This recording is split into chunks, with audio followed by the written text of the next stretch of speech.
Selamat datang di video ini.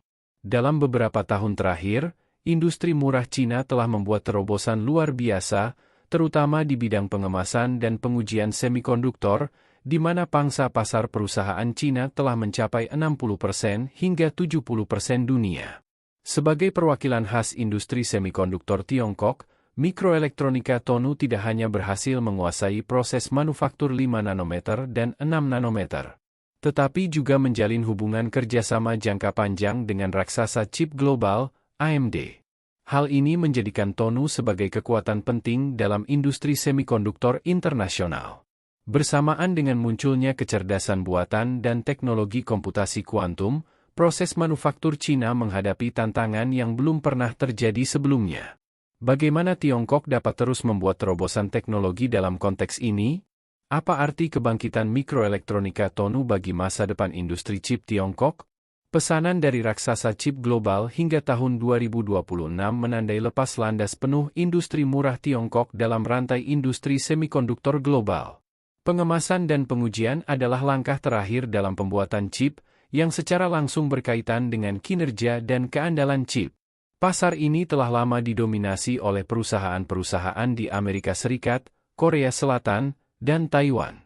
Namun, dengan investasi berkelanjutan dari perusahaan-perusahaan Tiongkok di bidang teknologi dan modal, terutama perkembangan pesat dalam dekade terakhir, Tiongkok secara bertahap menjadi kekuatan dominan di pasar pengemasan dan pengujian, PNT, global.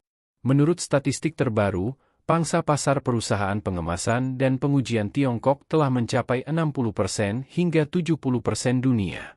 Di antara 10 perusahaan pengemasan dan pengujian teratas di dunia, 9 di antaranya adalah perusahaan Tiongkok. Fenomena ini tidak hanya mencerminkan peningkatan pesat Tiongkok di bidang ini, tetapi juga mencerminkan posisi penting Tiongkok dalam industri semikonduktor global. Dalam beberapa tahun terakhir, dengan dukungan kuat dari kebijakan nasional, rantai industri semikonduktor Tiongkok secara bertahap meningkat, terutama di bidang pengemasan dan pengujian. Sejumlah perusahaan yang bersaing secara internasional telah muncul, di antaranya Mikroelektronika Tonu sebagai pemimpin industri ini. Mikroelektronika Tonu telah menjadi bagian penting dari bidang pengemasan dan pengujian semikonduktor global dengan teknologi canggih dan daya saing pasar yang kuat. Mikroelektronika Tonu didirikan pada awal abad ke-21 dan pada awalnya tidak menonjol.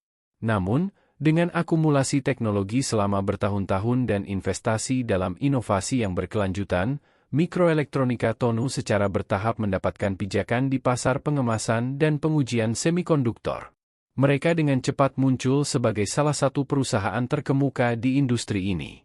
Terutama dalam proses pembuatan, Mikroelektronika Tonu telah membuat terobosan signifikan dalam teknologi 5 nanometer dan 6 nanometer, menjadi salah satu dari sedikit perusahaan di dunia yang menguasai teknologi ini.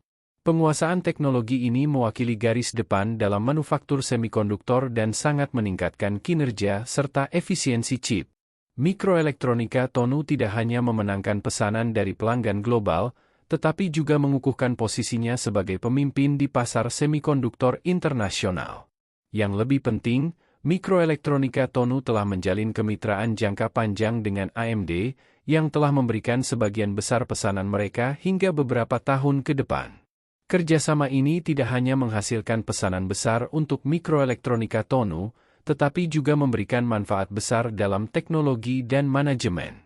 Melalui kolaborasi mendalam dengan AMD, Mikroelektronika Tonu telah mempelajari pengalaman manajemen internasional yang maju dan standar teknis yang semakin meningkatkan kinerjanya. Rencana untuk memperluas kerjasama ini hingga tahun 2026 menandakan hubungan yang semakin erat antara kedua perusahaan. Sebelum melanjutkan lebih jauh, beritahu kami apakah Anda menyukai videonya. Jika ya, silakan klik suka dan bagikan, dan mari kita lanjutkan. Kemampuan penelitian dan pengembangan serta produksi sendiri di industri semikonduktor barat menghadapi tantangan besar, terutama setelah insiden Huawei. Perusahaan semikonduktor barat berada di bawah tekanan pasar yang luar biasa. Misalnya, Intel di Amerika Serikat mengalami penyusutan pangsa pasar karena peristiwa terkait Huawei, dan bahkan berita tentang PHK telah dilaporkan. Perusahaan semikonduktor Eropa juga belum dapat mempercepat langkah mereka. Perusahaan-perusahaan tersebut berusaha memperkuat posisi pasar mereka melalui akuisisi skala besar. Tetapi akuisisi ini tidak membawa hasil yang diharapkan karena kondisi keuangan yang buruk. Insiden tersebut mencerminkan nasib buruk industri semikonduktor barat saat ini dalam lanskap persaingan global. Jika mereka gagal mengambil strategi respons pada waktunya, perusahaan-perusahaan semikonduktor barat akan secara bertahap kehilangan daya saing inti mereka di pasar global. Sementara itu, perusahaan-perusahaan Tiongkok diperkirakan akan semakin memperluas pangsa pasar dan pengaruh mereka. Selain memimpin dalam teknologi pengemasan dan pengujian tradisional, Tiongkok juga telah membuat kemajuan penting di bidang teknologi baru dalam beberapa tahun terakhir. Kebangkitan teknologi chiplet telah membawa revolusi ke seluruh industri semikonduktor. Melalui teknologi chiplet, kompleksitas dan biaya produksi telah sangat berkurang, sehingga memberikan peluang bagi usaha kecil dan menengah, UKM, untuk berpartisipasi dalam manufaktur. Ini juga membantu memecahkan situasi monopoli di masa lalu, di mana hanya perusahaan besar yang dapat berpartisipasi dalam manufaktur tinggi dan murah. Penerapan teknologi chiplet tidak hanya meningkatkan fleksibilitas desain chip, tetapi juga membuat seluruh rantai industri manufaktur lebih terbuka dan terdiversifikasi. Tindak lanjut yang cepat dari perusahaan-perusahaan Tiongkok di bidang teknologi semakin mengkonsolidasikan posisi mereka di pasar semikonduktor global. Seiring dengan semakin matangnya teknologi chiplet, perusahaan-perusahaan kecil juga akan memiliki peluang untuk menempati tempat di industri semikonduktor global. Pada tahun 2024, Tiongkok telah membuat terobosan besar dalam proses manufaktur semikonduktor di bawah 7 nanometer, menandai bahwa tingkat teknologi Tiongkok di bidang manufaktur telah mencapai tingkat terdepan di dunia. Kemajuan tersebut tidak hanya merupakan tonggak penting bagi industri semikonduktor Tiongkok, tetapi juga sangat mendorong otonomi dan kemandirian Tiongkok di dunia. Teknologi proses di bawah 7 nanometer dianggap sebagai yang terdepan dalam manufaktur semikonduktor saat ini dan mewakili batas kinerja manufaktur. Melalui terobosan teknologi, Tiongkok tidak hanya mencapai posisi terdepan dalam proses manufaktur semikonduktor, tetapi juga secara efektif meningkatkan kemandirian dan kemampuan rantai industri. Hal ini terjadi dalam konteks persaingan semikonduktor global yang semakin ketat, dan terobosan ini memiliki arti strategis yang besar bagi kebangkitan Tiongkok di pasar semikonduktor global. Kebangkitan mikroelektronika Tonu tidak hanya menjadi sorotan dalam perkembangan industri semikonduktor Tiongkok, tetapi juga merupakan mikrokosmos dari perubahan dalam industri semikonduktor global. Dengan terobosan dalam proses 5 nanometer dan 6 nanometer, serta kerjasama yang erat dengan raksasa internasional AMD, mikroelektronika Tonu telah menjadi kekuatan penting dalam pasar semikonduktor global.